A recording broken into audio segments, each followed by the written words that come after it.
Good morning, everyone. Glad to have you with us today. We are slated to kick off right about 12:01. I think we'll give folks who are still entering the room a few minutes to get settled, and then we'll get the ball rolling. Thanks so much.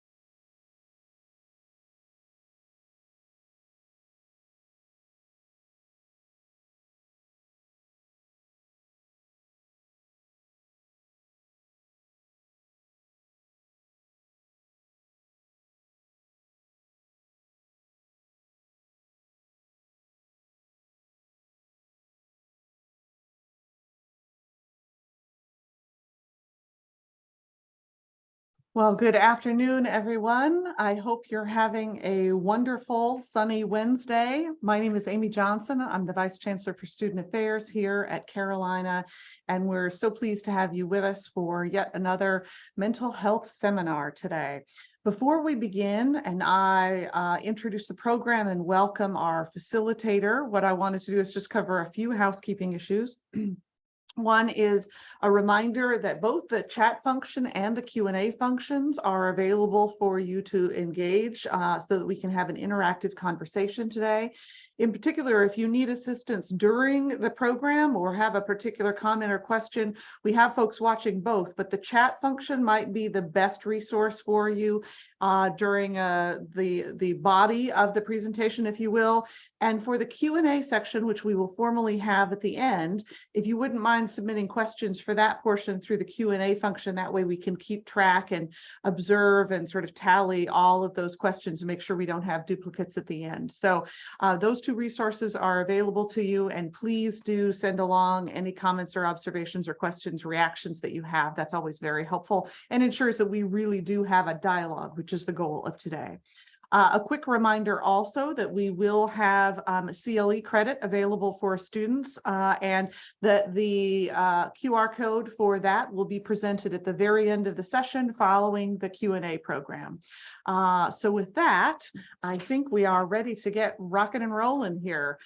So pleased to have you with us today for this latest installation of our mental health seminar with seminars, which is about building resilience, strategies for getting through challenging times. As I hope everyone on the Zoom call knows, we started an intentional campus-wide conversation more than a year and a half ago now, related to the global mental health crisis and its impact on our Carolina community, with a desire ultimately to educate and support our students, faculty, and staff, as well as reduce stigma, build resilience, and encourage help-seeking behavior. Our overarching goal came out of our first mental health summit that we held in fall 2021, which launched this conversation. When we received a clear communication from our community regarding the value of Carolina's culture of compassion and care, and established a commitment to ensure that this culture is experienced by every member of our Tar Heel family. So we have engaged in a regular cadence of these mental health seminars as a way to extend this conversation. And with this session, we have reached our final seminar of the 2022-23 academic year. It's hard for me to believe the commencement is just a few weeks away. But the end of the year, while certainly a cause for some great celebration, is also stressful. And the demands of final projects and assignments, exams for our students packing and moving out of the area often, as well as other personal and family responsibilities that all of us have, can be particularly challenging. So our dialogue today will focus on helping everyone navigate this transition, as well as other periods of change and transition, and build resilience to withstand the stressors that these periods of time can create. We're very fortunate to have another fantastic Carolina expert to facilitate our conversation today. Dr. Sarah Reives-Houston is the director of the UNC School of Social Work's Behavioral Health Springboard, and she holds certifications as a family trauma specialist and a child and adolescent trauma specialist. Throughout her career, she has developed and facilitated training programs and curricula on mental health, substance abuse, and systems of care for individuals and families. Dr. Reives-Houston's professional interests focus on recognizing, managing, and mitigating the impacts of trauma on client populations and service providers. She holds 2 master's degrees, one in human development from NCCU and one in education from ECU. As well as a PhD in education from Capella University, and is now completing a doctorate in psychology from California Southern University. Certainly no lack of degrees there, Sarah. That's wonderful. We are so pleased to have your expertise in guiding our conversation today. Sarah, I turn the Zoom room over to you. Thank you so much for the introduction. I do appreciate that. I'm gonna go ahead and share my slides. I'm super excited to be with you all today and was very honored to get the invitation when the other Sarah, it's a lot of Sarahs on our campus, when the other Sarah reached out and asked if I would be willing to do this and to be able to, interface with students and faculty in the campus and around these types of conversations, I find to be very near and dear to me and my purpose and the work that I do. So I'm just super excited to be here with you today. So I have on here the title here, Building Resilient Strategies for Getting Through Challenging Times. So that is the overarching title, but I have a subtitle here, Wellness and Resilience Are Not Just Your Own Personal Responsibility. So we're going to be touching on quite a few things with our time together today. And I'm super happy that we have some folks that will help man the chat for me so that we can make sure all of your questions get answered and that we're able to support you in the best way that we can. So here we go. So our agenda, we're going to do a quick check-in. I always like to check in with my audiences to see where people are. We're going to look at this concept around reasserting wellness and what wellness really means for us, as well as resilience. Look at some of the challenges that we face and how we can build those strategies in order to address those challenges. And then what opportunities lie ahead of us in terms of how we implement the challenges that we've discussed. So this is a little activity that I like to use, and I'm going to have you use your chat function to respond, but I would love to see, this is called a blob tree, and I'm not sure if you've seen this before, but blob trees have no face, no respect for gender or age, but if you look at the position that each one of these persons have on this particular tree, and the number, we want to kind of look to see and reflect how their positioning aligns with where we currently feel like we are. And so you identify yourself on the tree based off of the number and how you see the different positions. So if I were to go first, I would say for myself right now, I am at between a 2, because I am certainly here as a way of supporting you all and lifting others up through this conversation and this work. But I also see myself as a 15 that, I'm kind of chilling. I feel myself being in a very calm, peaceful state. I'm happy to be here. I'm holding on to the tree and I'm waving and saying hello to everybody. So if you look at the tree, where do you see yourself?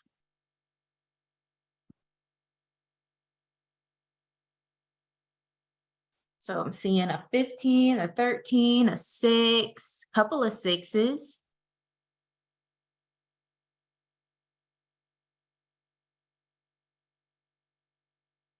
See some 9s, 10s, 2s, 12, 6 or 13, depending on what they're doing. Amazing. 2, 3, 7. Wonderful. Anybody care to raise their hand and talk out loud about why they picked a particular number?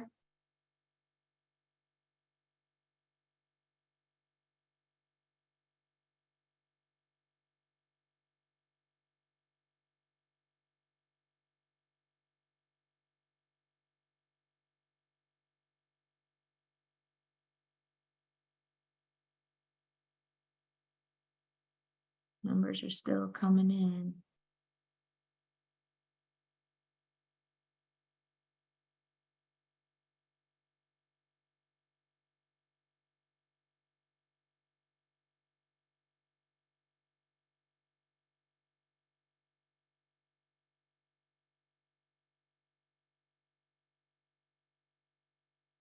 I'm not able to see the hand raise function on my screen. Sarah or Q, are you able to see those? Oh, Rhoda raised her hand.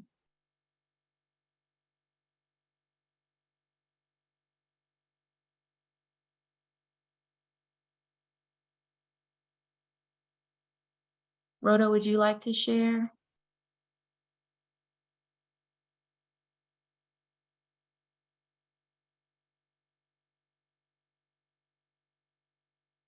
Oh, accidentally. No worries.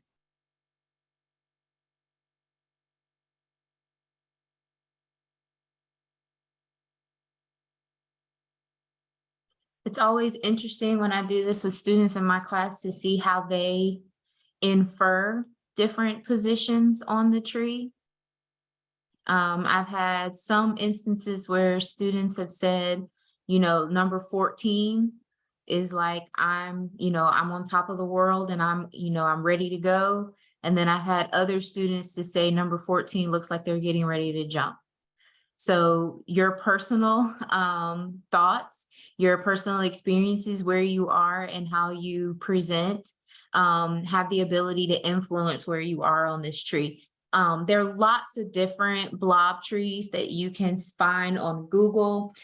These are great for, icebreakers and things like that, to just get, and it also gives presenters like me a way of kind of assessing where the audience is in terms of their own stress level. We're going to be talking about that quite a bit today. So in looking through the numbers, I did not see anyone pick 16. So that's typically one of the things that I do look for, to make sure that everyone is managing. But no one picked 16, so that's a good thing. But like I said, where you see yourself on the tree can change depending on where you are. It can change over the course of the day. And you can also see yourself in multiple positions, and that's perfectly fine too. All righty. So balancing responsibilities and obligations is a difficult task. When we look at where we are at this point at the end of the semester, we are balancing a lot. We are balancing exams, final projects. Some of us are moving, some of us are graduating and venturing off into other stages of our lives with these new degrees. And all of that brings about different emotions, different feelings, different experiences. There's a level of excitement where you are positively anticipating the things that lie ahead, but there can also be a level of fear. And as we look at how we bring closure to an academic semester and all of the things that we're dealing with, we find that on some hand, we are able to experience a lot of success in managing those things. Some of us may find that, a couple of years ago, we had the ability to manage these things a lot better. And in that aspect, we kind of saw ourselves as superheroes, right? We could go to school, we could do all of our classes, we manage part-time jobs, some of us full-time jobs. Some of us have other obligations and personal responsibilities that, impact our day-to-day lives and experiences outside of the school-based context. Some of us are caring for parents or other family members that are in our house. Some of us have children. Some of us we wear a lot of hats. And whereas previously, probably prior to the pandemic, we found ourselves wearing these multiple hats very well. Some of us have found over the last year or so that our ability to manage all of these multiple obligations, multiple responsibilities, and still get everything done has us feeling more so like this, where we're not exactly doing it to the level of ease that we are accustomed to. We're struggling more. It's harder to stay focused. We find ourselves making more mistakes, forgetting things, not being on top of things. And the reality of our situation is that whether we see ourselves as superheroes who can, put out all the fires and get everything done and knock everything off of the checklist, or we find ourselves being a little more silly, like a Simpsons character, both narratives and both illustrations are actually okay. And there's an ability to actually be in both spaces where you find yourself very accomplished, very functional in one area of your life, but not as functional and not as accomplished in other areas of your life. And one of the first things that I encourage folks to do when they start having these conversations around mental health and self-care and resilience is allowing yourself grace and space to be one or both of these things at any given time of the day. And so the first major takeaway that we're going to have today is in building that resilience and building those strategies is applying and allowing grace for yourself first. So how do we establish this cultural resilience and wellness? First is to recognize that this cultural aspect of resilience and wellness are part of a much larger system. And so when we look at these systems, at the very heart of the system is the individual. That's you. That's the things that you find yourself being responsible for, the practices, the activities, all of the different experiences that you have. Then within that, the next layer of that system is the microsystem. And that could be your immediate family. It could be your school community family, your work community family, your neighborhood, and so on. And then these systems, layers, they tend to expand, each layer influencing the other layers. So what happens in your immediate family system impacts you at the individual system level. What goes on at school impacts you on the individual system level. What's going on with you individually impacts how you engage with your family systems, your school systems, your community systems, and on outward.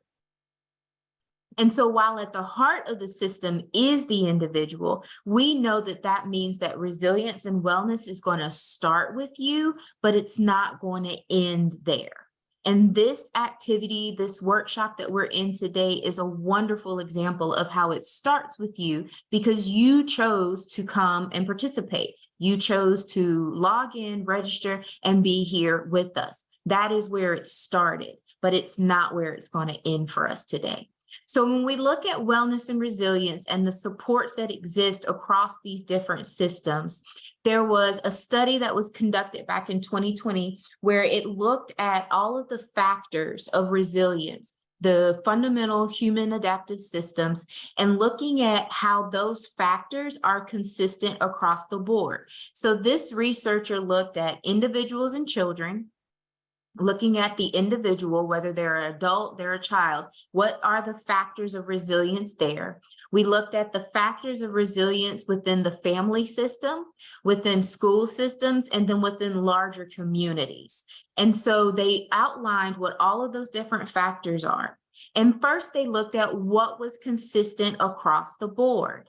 So close relationships, a sense of trust, and a sense of belonging. So in order for you to experience wellness and resilience as an individual, you yourself have to have social supports. You have to have close relationships with other people that you trust and that give you that sense of belonging.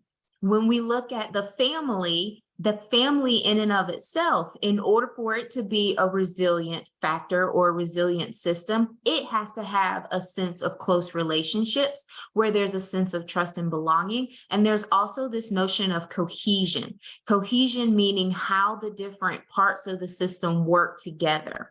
We see those things being the same when we look at school systems as well as community systems. And so one of the things that we learned during the pandemic is that we don't function well in isolation.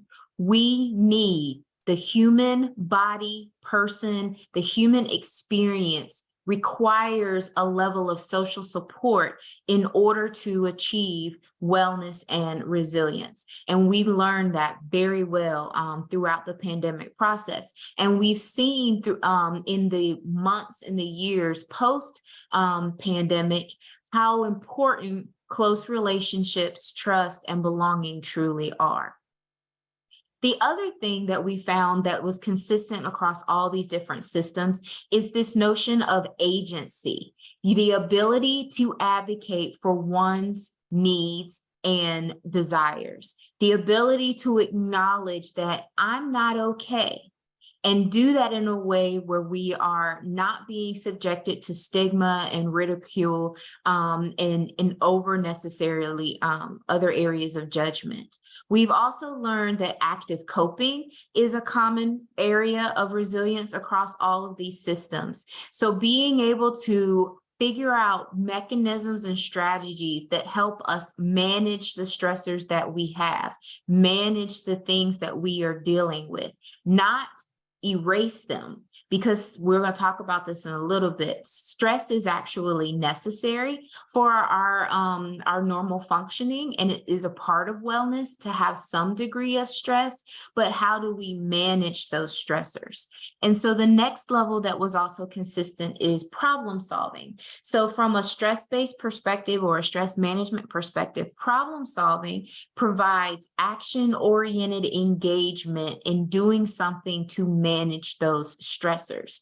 And so if we look at agency, the ability to advocate for our own needs and wants, the ability to engage in active coping, implementing and using certain strategies that are helping us in managing our stressors, and then engaging in problem solving and planning, things that keep us actively engaged in correcting the negative impacts that stressors are finding that we're experiencing as a result of those stressors.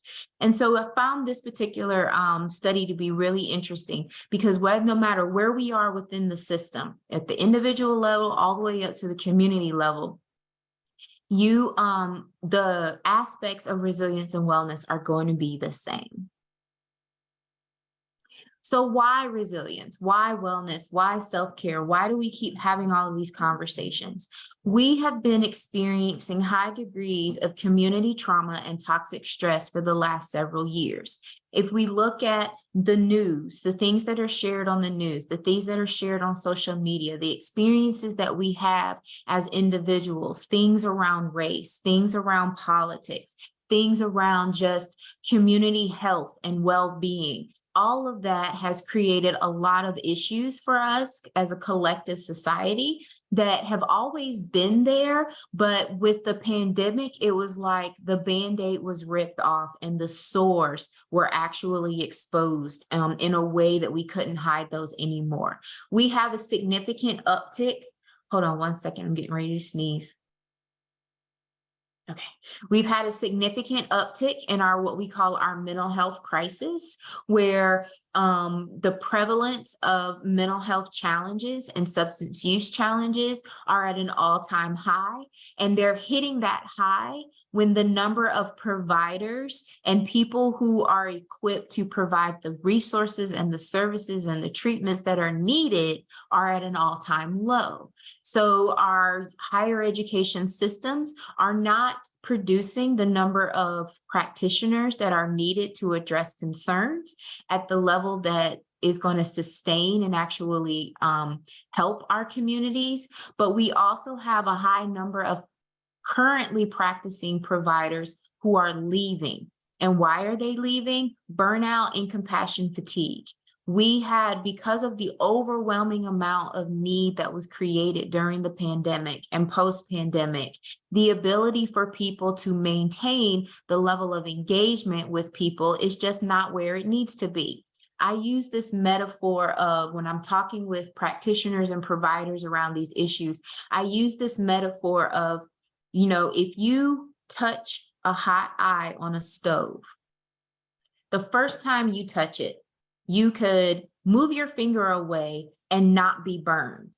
But the longer you put your hand on that stove, the more severe your potential for burn is, and the more damaging the result of those burns are. So the longer your hand touches that hot stove, the more damage you're going to experience.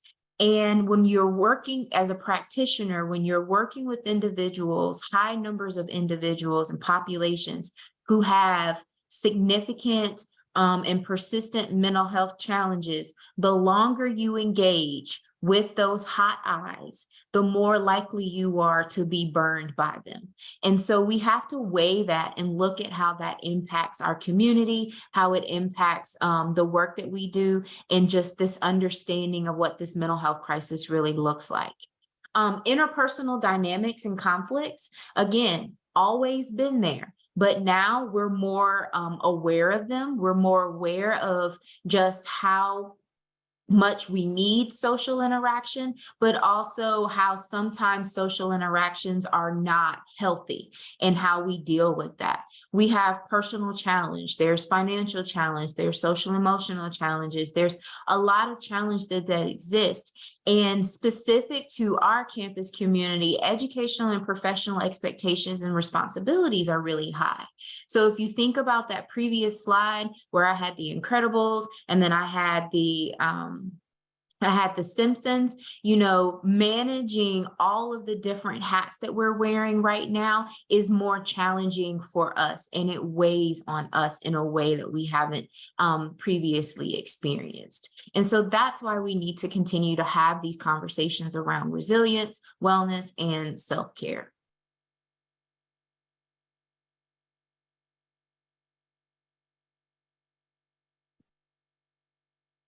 All righty. The challenges we face, self-care versus we care.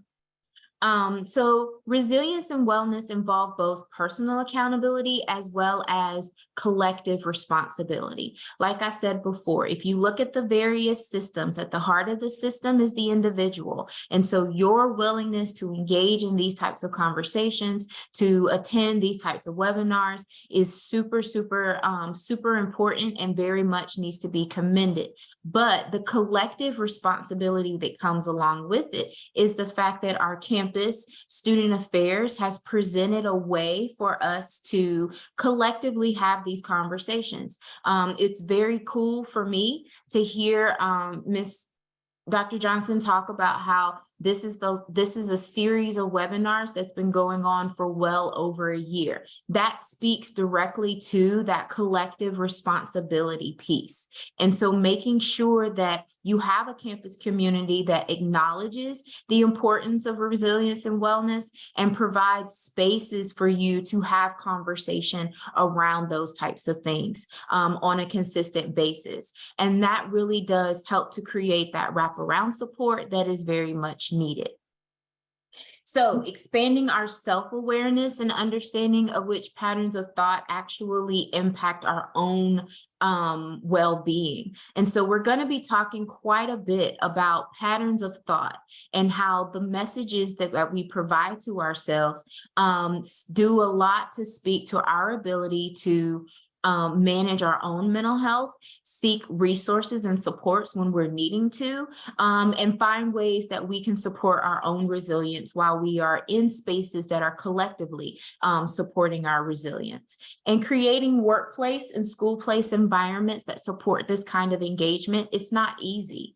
If you were to ask a lot of our campus community several years ago if, you know, having ongoing webinars around wellness and self-care was something that was needed, we probably may not have gone in this direction, but we're seeing that having these types of conversations is really important for all of us. And there is a universal aspect associated with it. It's not always about a diagnosis. It's not always about a specific mental health challenge. Sometimes it's about applying a universal approach to help people who aren't necessarily at the point where they can acknowledge that they are in need of help, but they are able to receive it in a different way. So there are a lot of myths about self-care. The first one listed here is that self-care is an indulgence. And it's not. Self-care is something that it doesn't always require. One of the things about self-care is that a lot of times it gets attributed to some of the let me see, like the affluences of having, higher access to, money and finances and resources like that. And that self-care is about massages, and it's about going on extravagant vacations and things like that. And that's not what it is. Self-care is about being meaningful and mindful about changes in patterns and behavior and thoughts, and how they do or do not contribute to well-being. Being able to look at your own messages and the things that you say to yourself, the words and the ways that you engage with people around you is just as much part of a self-care routine and ritual as someone who has the means and the financial resources to do a weekly massage or a bi-monthly massage. Self-care is selfish is another myth that's out there, and it's not selfish. When you make time for yourself and you get sufficient rest, you get sufficient exercise, you actually do feel better, and you're better prepared to be there for yourself, as well as manage all of the different responsibilities and obligations that you have. Another myth that self-care is a one-time experience is not true either. It is an ongoing daily responsibility, daily engagement that you have to engage in. And it's not something that you just do one time and then all of your stressors and things go away. So self-awareness and stress management. We all have within us a window of tolerance. And the window is something that lets us know that if we're operating within our window, it means that we're able to manage the stressors that come about. And you're going to have those over the course of the day. Stress is not completely inescapable, and it's not something that you can just completely erase and eradicate from your life. But when you're in your window, you can manage those stressors. You can manage the routine up and downs and those kinds of things. What happens though is that we can get to a point where the stressors around us can become so immense, they can become so big that they put pressure on our window and they start to close our window down. And when our windows get closed, we bump out. And when we bump out of our window, we find ourselves going to one of two places. We can either bump out to where we become hyper dysregulated, where we're more combative, we're less patient. We may find ourselves being more short with people. We may be overly anxious, where we're hyper responsive, hyper attentive, and hypersensitive to the things that are going on around us. And so that would be that sense of hyper dysregulation. But then there's also a sense of hypo dysregulation, and that's where we bump low. And so we might find ourselves not able to focus, less engaged, not willing to socialize with other people, where we're more isolatory and we're kind of frozen or stuck. Whether you bump out of your window high or you bump out of your window low, you're not able to manage the things that you normally manage over the course of a day. So if I use myself as an example, one of the things that is going to bump me out of my window is going to be a migraine. I know that when I get super stressed and I have a lot of things on my plate, it will trigger a migraine for me. And it doesn't just like squeeze my window. I feel like it slaps my window shut completely. And so I find myself bumping from high to low at times, where, everyone gets on my nerves, the partner, the children, the dog, the wind blowing outside, everything bothers me. Or I find myself just needing to sit in a dark room where it's completely quiet so that I can get some of that pressure off of my head. And so whether that's how it works for me, there are other ways that you can look at this window of tolerance. And so if you consider the picture on the left side, on the right side of the screen, that yellow box is your window. The little black squiggly line, that's you rolling with the punches. You're going through the day. That red line that looks more like a heartbeat monitor, that is different triggers of traumatic or stressful events that hit you throughout the day. And so you find that when you are triggered with some of those more significant things, and that pressure is and the pressure from the stress is squeezing your window down, you find yourself up and down, and you hardly ever really regulate back inside of the window. So where it's going to be stressors, it's going to be traumatic events, it's going to be balancing all of these multiple responsibilities that puts pressure on the window and bumps you out. It's going to be things like coping, agency, problem solving that will reduce the impacts of those stressors and open your window back up so that you can continue to function.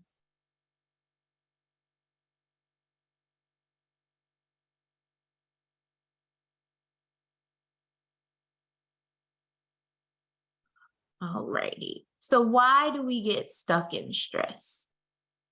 So anybody know or remember what that picture is on the left side of the screen?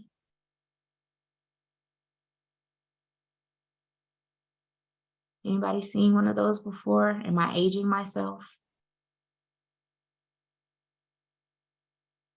Card catalog. Yep, that's exactly what that is.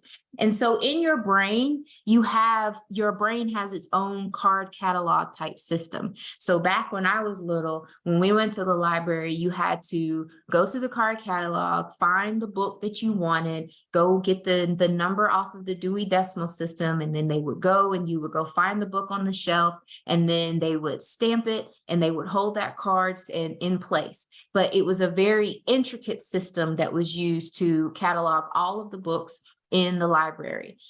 We have digital catalogs now and things that are way more sophisticated, but your brain has its own card catalog system that it uses for organizing experiences, emotions, things that you're learning in class, the things that you need for functioning in different areas, at work, in class, at school, home, all the different things. That card catalog system is extremely intricate and is very much needed.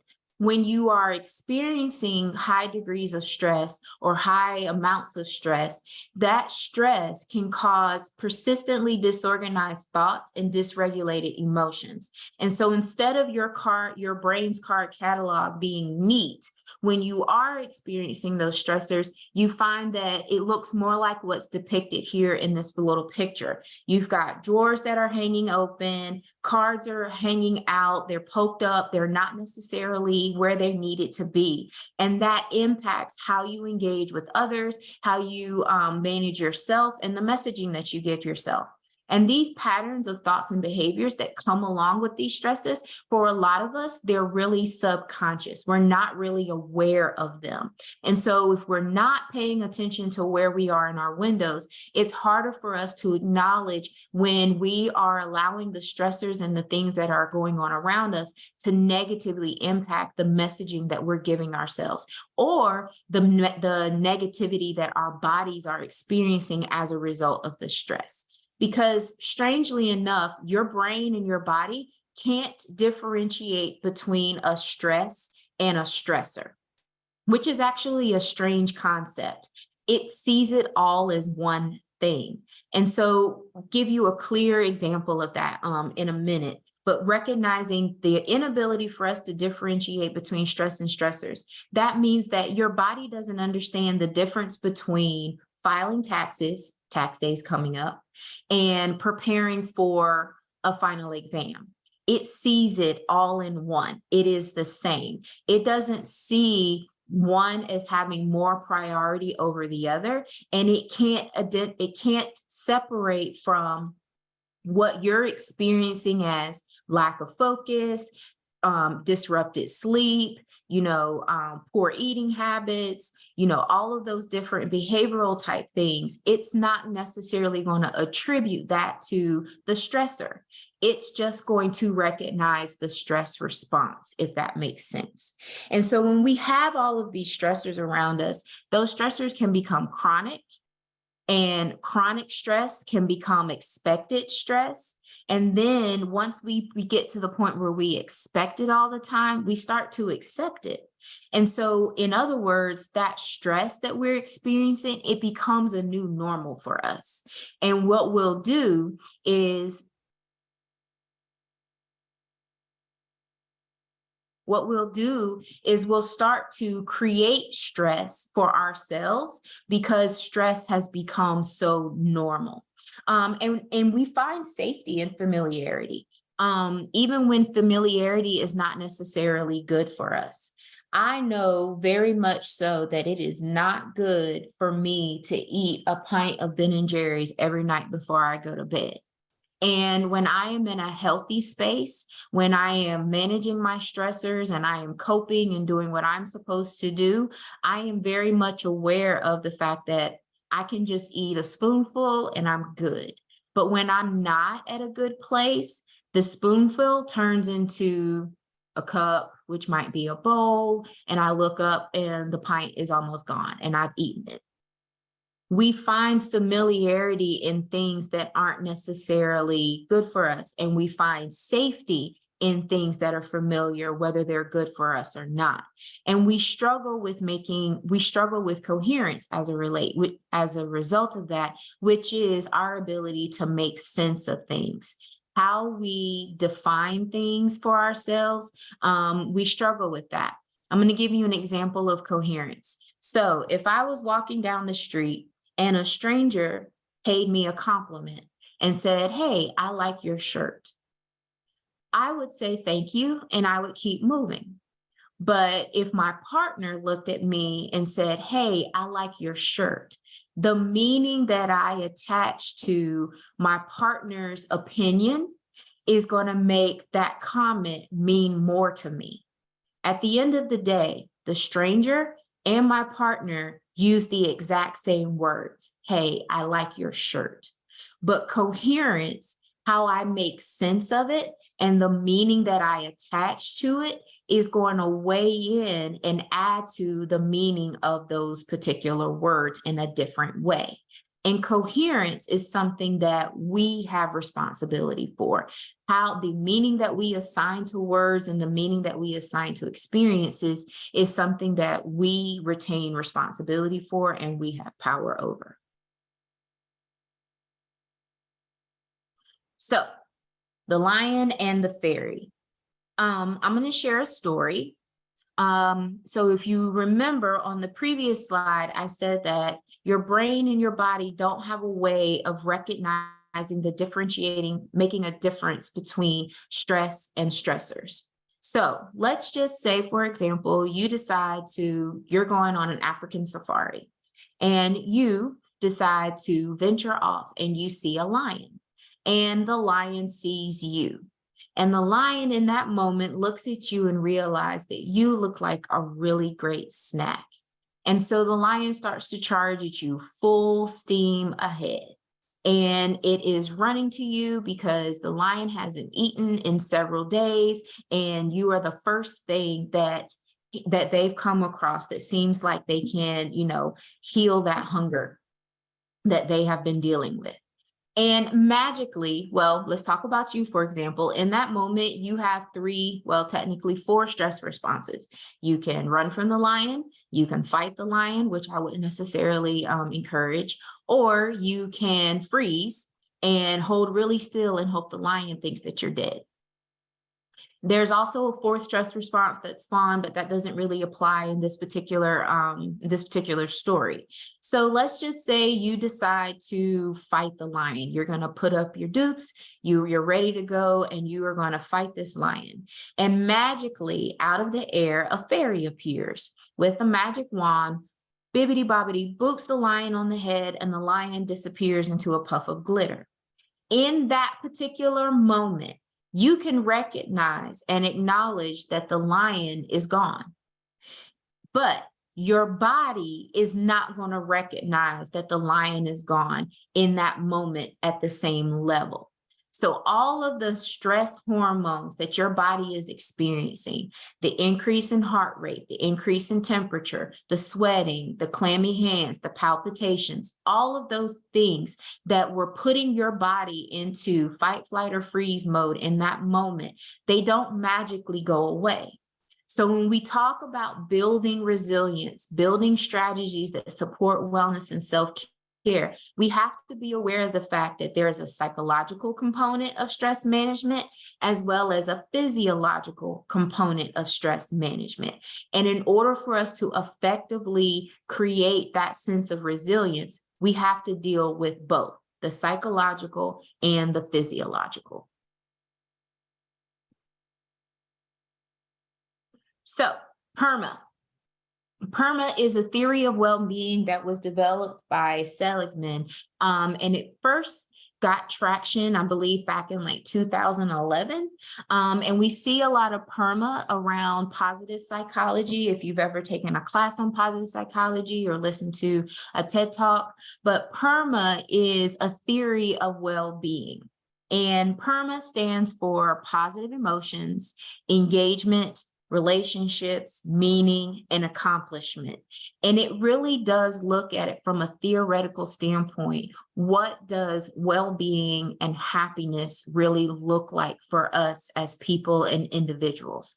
And so this positive emotions, feeling good, feeling fulfilled, practicing gratitude, listening to uplifting music, engaging in physical activity, which we know releases endorphins, and engaging in hobbies that make you happy. So what we just talked about, that psychological aspect of stress reduction and stress management, as well as the physiological, positive emotions come from really engaging in both the psychological positivity as well as physiological positivity. Practicing gratitude is super huge. There was actually a study that was done over at Duke University where they did this research with some nursing students, and they looked at this notion of practicing gratitude. They called it 3 good things, where every night before you go to bed or as you're bringing closure to your day,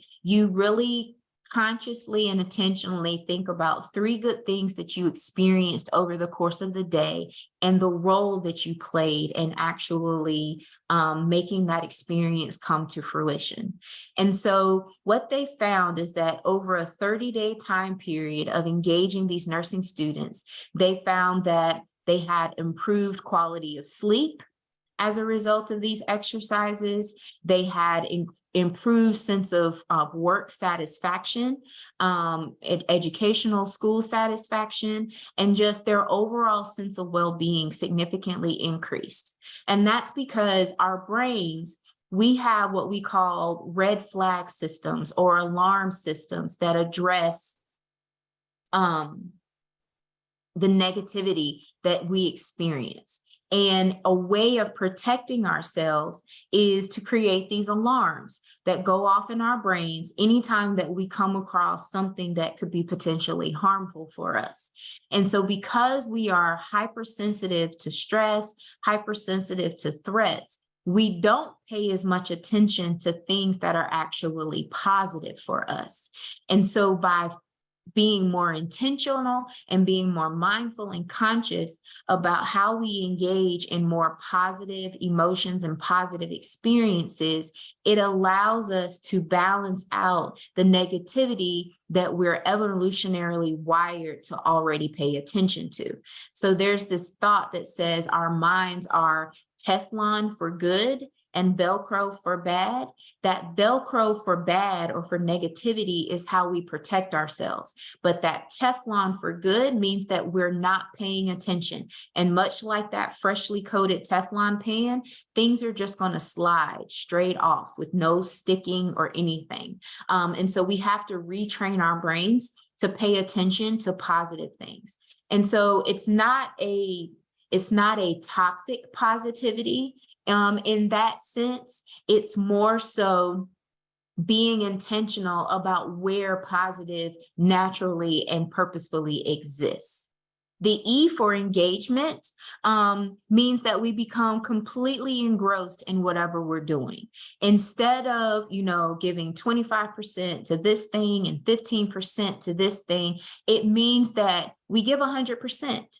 And we allow for that period of time, wherever we are, to give our full focus and our full attention to that particular thing that we're dealing with.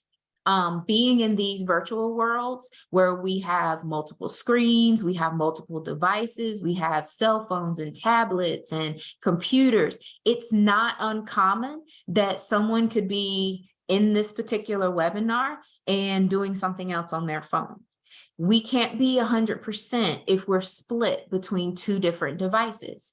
And so part of being 100% being completely engrossed is to say, hey, from 12 to 1:15 or 1:30, I'm going to be fully engaged in this particular exercise or this particular activity. And so by doing that, by practicing that degree of mindfulness and that degree of intentionality, it actually supports a greater level of accomplishment and a higher degree of productivity. And so that's what we see with engagement. Relationships, we've talked a lot about that, having authentic and loving relationships. Remember, those close relationships, that sense of trust and belonging was a factor of resilience that was seen across all the different systems. And so we see it here in this particular theory too. Meaning, we've talked about coherence, how we add a sense of meaning to the experiences that we have, how we assign meaning and a sense of purpose to what's going on around us in our life, why we chose the major that we chose, why we're pursuing the careers that we are pursuing, why we continue to engage in the things that we do. That meaning does a lot for us in terms of establishing our own well-being, and then having that sense of accomplishment, how we set clear goals, how we work to those goals, again, overlapping and reconnecting back to problem solving, planning, all of these things. So it's interesting how you can see the overlap in all of the different factors of resilience, what it means to have a true sense of well-being in terms of being positive, engaged, looking at our relationships, how we assign meaning, and how we ultimately achieve some sense of success. So, coping strategies. Lots of different coping strategies that exist, and there's several that are here on the screen. Feel free to pop in the chat if there are any that particular that you've tried or that you've considered trying, or if you have any questions about those. I'll start here with journaling. Journaling has been really effective for a lot of different people. There are different types of journals. Some people will journal around their daily mood. Some people keep a spiritual or a prayer journal. Scrapbooking is a type of journaling for some people where it's more illustrative. But all of these journals are super effective in helping people in managing their stress and with coping with different experience, because journaling is like venting to a friend that doesn't respond. So when you have thoughts, ruminating thoughts in your mind at night, racing thoughts based off of anxieties that you're experiencing, worries, fears, things that are concerning, when those thoughts just stay in your head and they don't ever get voiced, they don't serve you a good purpose in the long run. And so with journaling, it allows your brain to give a voice to thoughts without having to be concerned about the response. Have you ever had an experience where you called your best friend or a mentor, or you were talking to a professor and you just needed to get it out? You weren't looking for anybody to solve anything. You just needed to be able to voice it. And sometimes we don't necessarily have people in our lives that give us the space to just vent and voice our concerns. And so journaling is a way that you can do that, where you don't have to be concerned about responses or rebuttals. Active breathing and meditation is something that is also really effective for a lot of people. Breathing is super important in terms of a coping strategy because our brains take care of breathing on our own at a very subconscious level, and we don't necessarily have to think about it. I've been talking now for about 30, 45 minutes, and I don't think that I've told myself to inhale or exhale not once. And so by having that be just a natural part of our functioning, when we actually stop our brain and stop our thought processes and focus on nothing but the sensation of our breath, the feel of air coming into our body and then leaving the body, it actually reduces our stress level almost immediately. 20 seconds of breathing, 15 seconds of breathing, a minute of active breathing has been shown in the research to work wonders in terms of calming us down. It actually will lower your blood pressure. I do an exercise in one of my classes where I have students like walk in place, move around. We do the wiggle, wiggle, wiggle, freeze dance, and then they take their heart rate. And then we will do active breathing for a minute, and then they retake their heart rate. And they are able to see that their heart rate does actually come down.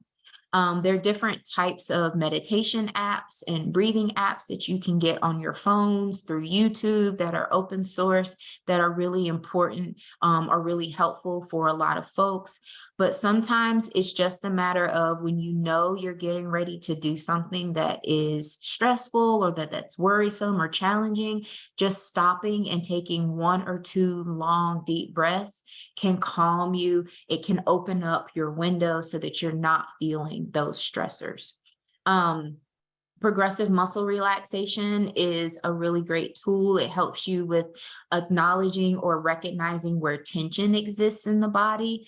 There are a lot of guided meditation apps that focus on PMR that allow you to figure out how you actively tense and release muscles from head to toe, so that when you are stressed, you can use PMR as a way of releasing some of that tension. Yoga and exercises up here, time with nature, being around bodies of water, even I do this with children, the 5 senses activity, 5 things that you see, 4 things you can touch, 3 things you can hear, 2 things you can smell, and 1 thing that you can taste. It's a grounding activity or grounding exercise that connects people with their environments when they are experiencing a significant stress response. So things on here that you try or that you've engaged in that you don't see listed. Are there any things that you do that you don't see on the list that you'd care to share? Painting, amazing.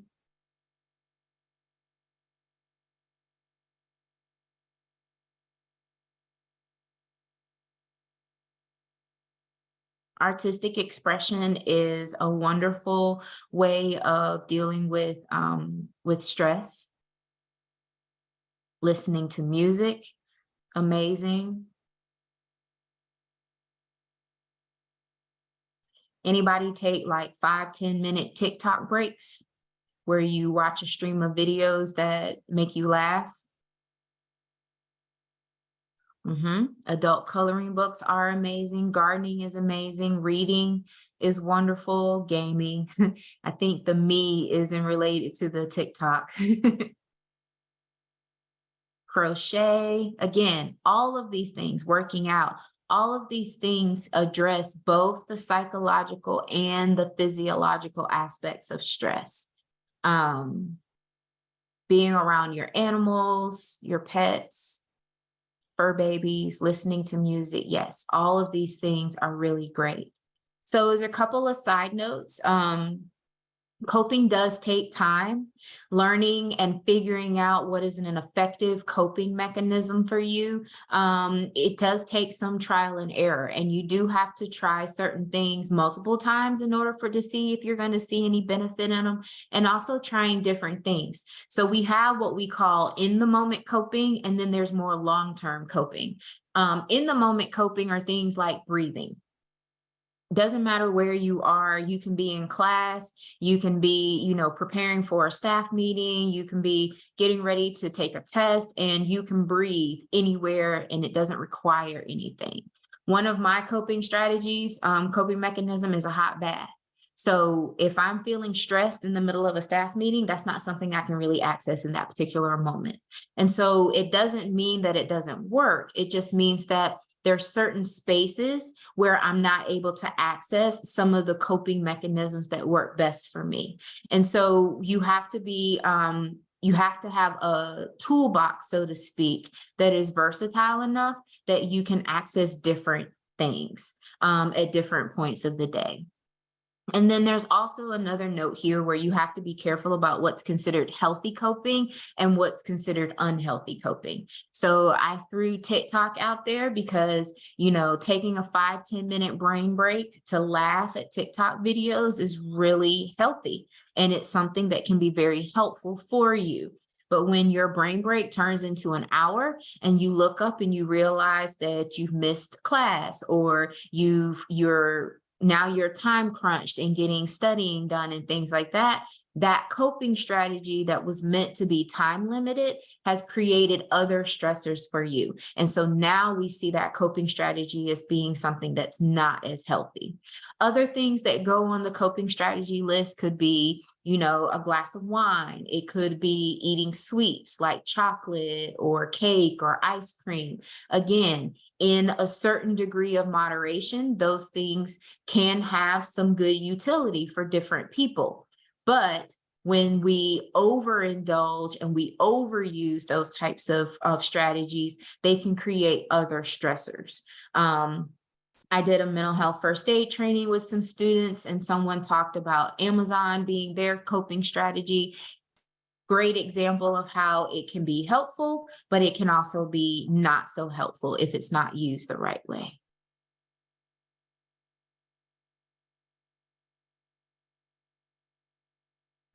So the opportunities that lie ahead. In my office, I have a huge poster. It's like a 16 by 24 of this particular picture here. The one in my office has a lot more color to it, but really looking at and recognizing where our locus of control lies. A big part of our well-being and our wellness comes from the messages that we give ourselves.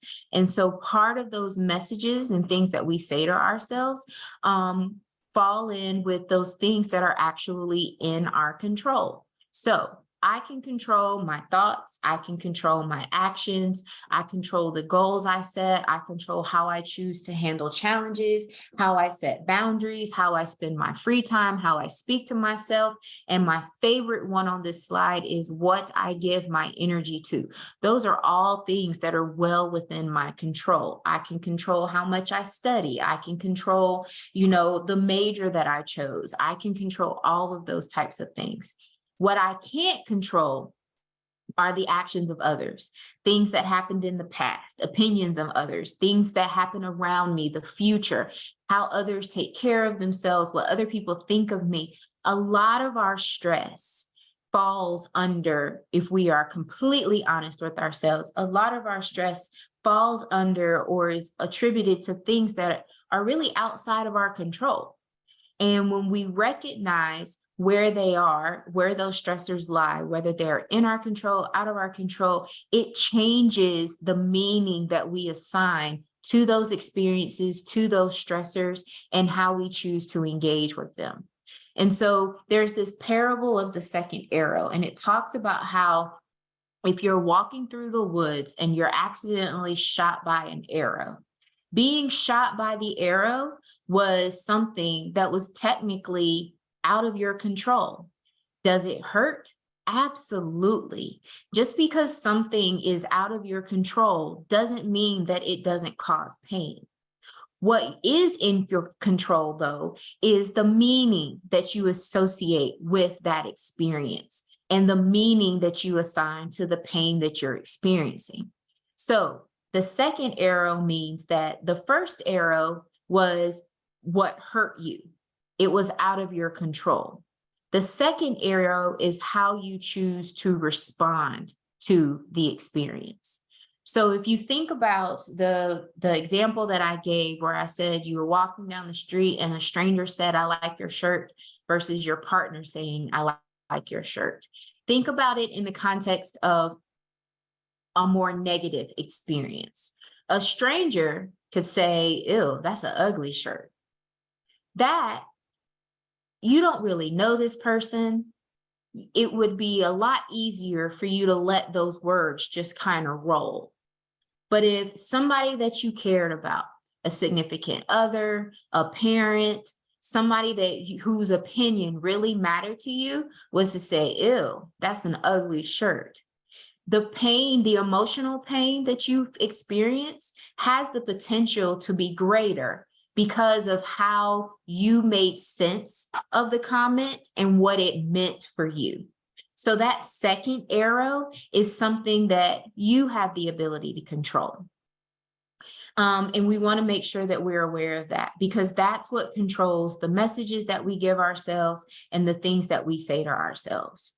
Being able to extend grace to self and others is a huge part of this as well. When we understand that the things that other people do, the things that other people say, the things that they think are really outside of our control, it's easier for us to extend grace to ourselves and grace to them. I have a 95% rule that says that majority of the things that other people say and do, 99% of the time, it doesn't have anything to do with me. It's because of something that's going on with them. When we're able to do that, we're able to extend empathy as opposed to sympathy to others, and it's easier to extend that grace. And it's easier to protect ourselves and safeguard ourselves from that second arrow that puts additional pressures and negative meaning on our experiences that aren't necessarily there.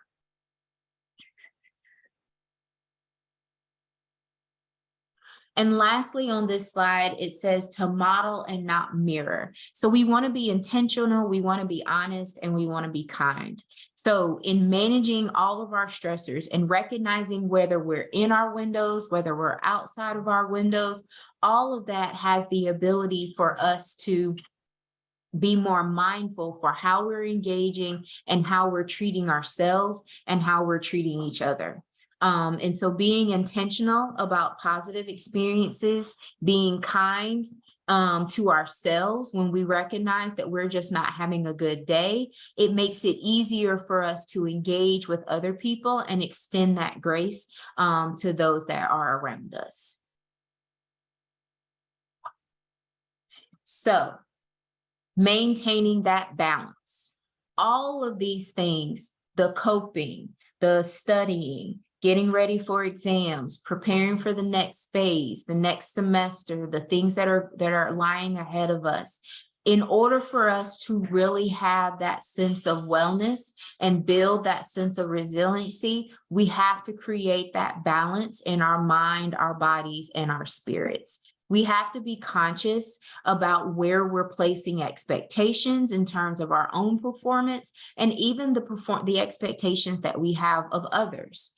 And so one of the things that we have to do, if we think about PERMA and that being positive, being engaged, how we assign meaning, looking at our relationships and our accomplishments, sometimes when we find ourselves not in balance between our school life and our personal life, it puts additional pressures on us and causes us to overcompensate. If I find that I'm not doing well in my personal life, I work overly hard in my professional life. And so it creates a space where I have more expectations for what goes on at work, because I want work to be more positive because school or home is not being real positive for me right now.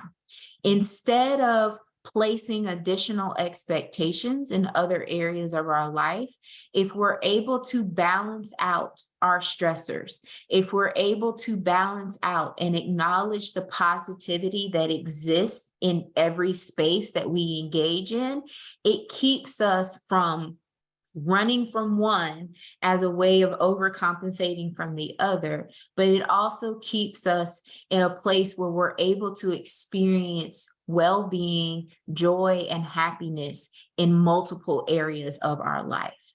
And it's not selling one short for the other.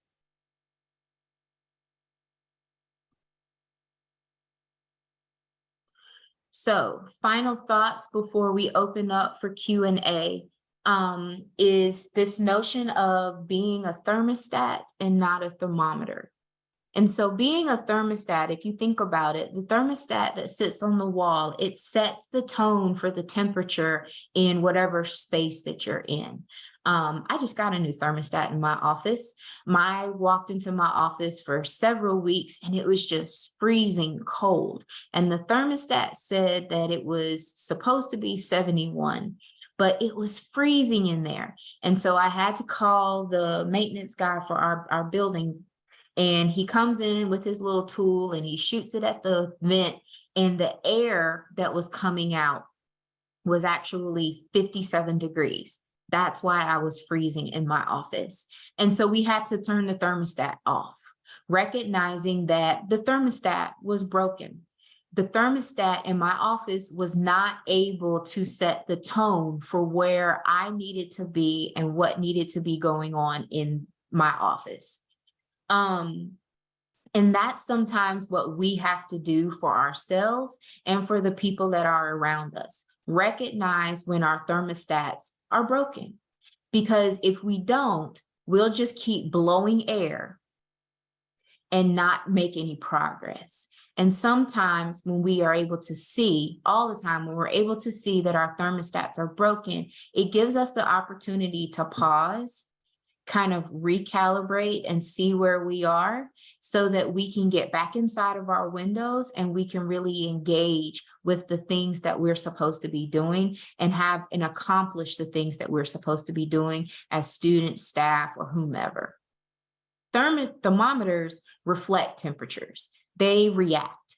They can go from chill to just completely losing it in a matter of seconds. And we don't necessarily want to be in that space either. We want to stay in a space where we retain control for how we engage, how we respond, how we, interact with different things and the experiences that we have.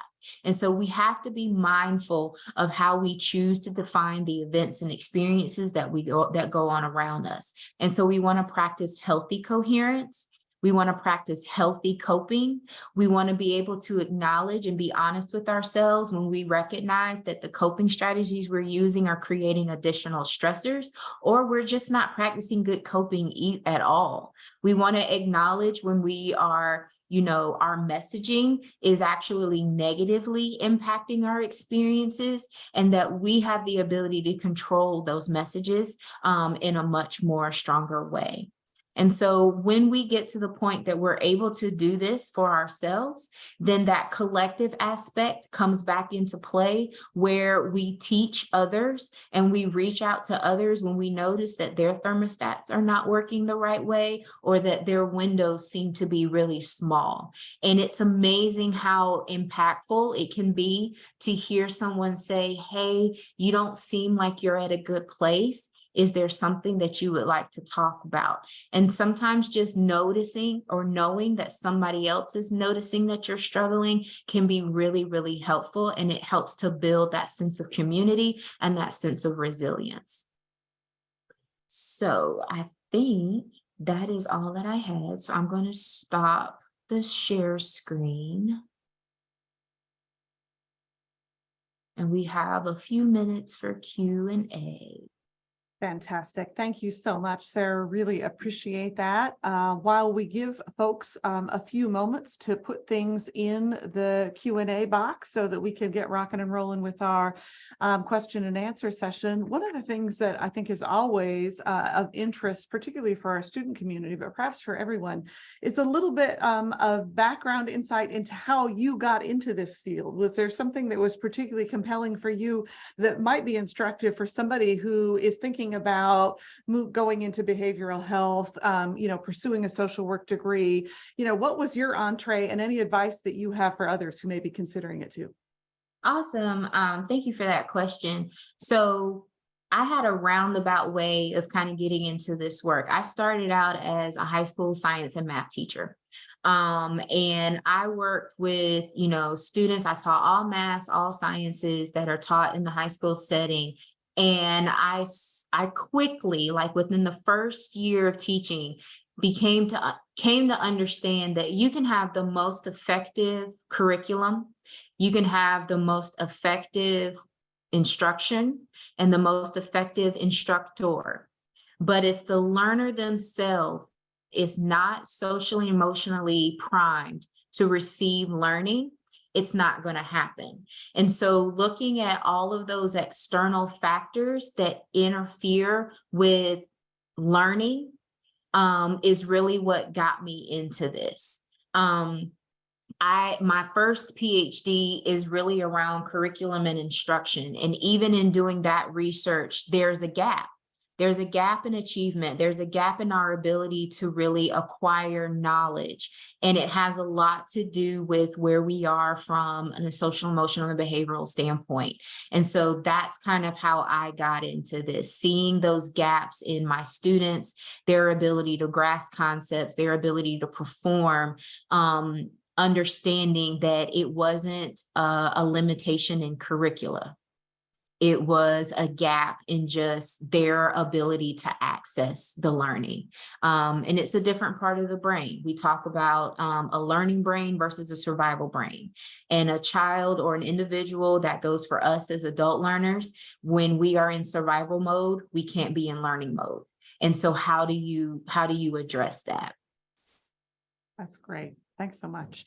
All right. So our first question in the Q&A says, what do you do when you feel like you are too deep into a stress circle, feelings of overwhelmingness, and nothing seems possible, not even journaling? So acknowledgement that you are there is probably the biggest piece. A lot of times, one of the things that when I'm working with students and I'm teaching about coping and those kinds of things, and I say, at some point you've got to be able to reflect and say, is this working for me? And so if you think about journaling being that psychological aspect, one of the things that's not being addressed in just journaling is the physiological aspect. So what are you doing with all of the stress juice? You're doing something when you're writing it out, you're voicing it. And so that's the psychological, the mental piece, but you're not doing anything with the feeling of anxiety that's being created by those racing thoughts. And so that's where the physical activity comes into play. And physical activity is not exercise. Exercise is a form of it, but it could be just shaking the anxiety off. It could be just walking down the street and coming back. I don't want folks to feel like it has to be, intensive weightlifting and running and stuff like that, because sometimes for some people, that form of exercise can be stress inducing, because now I'm sore and now I feel bad because I can't move and I can't do things and everything hurts. And so it's really giving yourself that physiological release of what you're experiencing, as well as the psychological release. Cool. I really like the term stress juice. I'm using that. Yes. Okay, good. All right. Another question. I want to make sure I've got it here rolled up on my screen. How do you manage adapting your stress slash coping strategies to weeks that include different responsibilities or different timelines than usual? So when you're out of maybe your regular schedule sequence. hmm And that's where when I talked about the difference between in the moment coping versus long range coping. So, having things that you can access that are immediate, like breathing, like being in a space where you can just turn on like a 3 minute, meditation app on your phone. Those kinds of things will kind of give you the ability to access some of those coping mechanisms and those stress reducing strategies when you realize that you have different things going on. I do like getting massages, but that takes time. I have to be able to find a slot that works within my calendar with all of the meetings and different things going on. And so when I go 2, 3, 4 months without a massage, I still have to make sure I'm doing something to address my stress in the meantime. I can't just allow the stress to persist and build up over 4 months until I can get an appointment scheduled. And so that's why I was saying you have to use different things, even if it's music, even if it's, finding a silly show to watch on TV, even if it is that 10 minutes of TikTok, as long as you can set a timer and say, hey, when this timer goes off, I'm going to turn it off and move on. It's finding those coping strategies and having multiple things that work for you. And it's also the messaging, the things that you tell yourself, like, this is going to be tough, but it's time limited. Having a calendar, we do everything on our phones now. We don't have like physical calendars like we used to. Having a calendar where you circle the day, where it's almost like you're crossing out and counting down until this final exam day. And I know that once I get on the other side of this event, things are going to get better. And so that's that messaging piece that's really important and really helpful too. I appreciate that. I'm somebody who still keeps both. I have my phone and the Yes. online calendar, and I also have my physical one, and I use it too. I think sort of as a hybrid as to what you described it. It's a combination of my journaling, but also exactly what you described. I'm able to physically see that deadline or that timeline or whatever it is in a different way. And sometimes writing out even, that this will be done at this point is helpful psychologically. Yes. One of the things that I really appreciate about your presentation, you gave us a lot of really great resources, the idea of PERMA and some of the other references that you made. If someone is interested in, taking more from what they have learned from you here and doing a little bit more studying or accessing some different resources, some podcasts, some books, do you have some particular resources that strike you immediately as things that you would recommend for folks to consider? And or maybe if you could follow up with us and we could put those on our website so that we could encourage folks who may want to go and do a little bit more studying or research or investigation into this topic. That'd be really helpful. Yes, I actually do have when I do a longer trauma and resiliency trainings, like full day trainings, I have a resource handout that I give that has like a lot of hyperlinks with videos and articles and stuff. I can forward that to you so that you can have that. Okay. Oh, that would be great.